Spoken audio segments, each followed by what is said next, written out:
Assalomu alaykum. Juda ham ko'pchilik bu taqvimlar to'g'ri chiqadimi, homila jinsini shunga moslab rejalashtirish mumkinmi deb so'rashadi. Mana sizga oddiy misol. Sizga o'xshab o'ylanib yurgan ayol.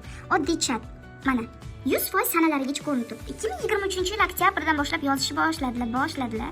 Va bularga biz taqvimlar qildik, o'g'il oylarini aniqlab oldik, tavsiyalar berildi, ketma-ketliklar tuzildi. Mana yozishmalar hammasi qaranglar sanalarni. 16-may 24-yil mana ketdi va 24-yil avgustda yozdilar. 13 haftalik bo'ldik, o'g'il bo'ldi deb mana. Rasmlarda ham aniq ko'ringan natijalar. Va davomida 20-fevralda 3 ta qizdan keyin o'g'il bolacha dunyoga kelgan. Oddiy taxminiy qilib, juda ham ko'p usullarni qo'llab aniqlab chiqqanmiz. Qani qaysi oylari o'g'ilga yoki qiz bolaga keladi deb. Va yana bir mijoz. 2025-yil shu yil yanvar oyida grafik qilishni boshlaganmiz. 2 ta qizlari bor va bitta o'g'illari bo'lgan va bitta qiz homila abort bo'lgan.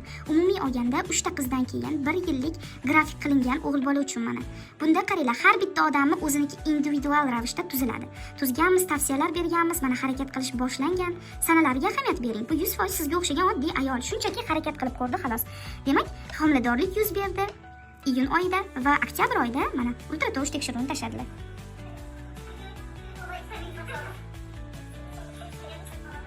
To'liq ko'rsatganda o'g'il bolacha ko'ringan. O'g'il bolacha bu ko'rinib turibdi.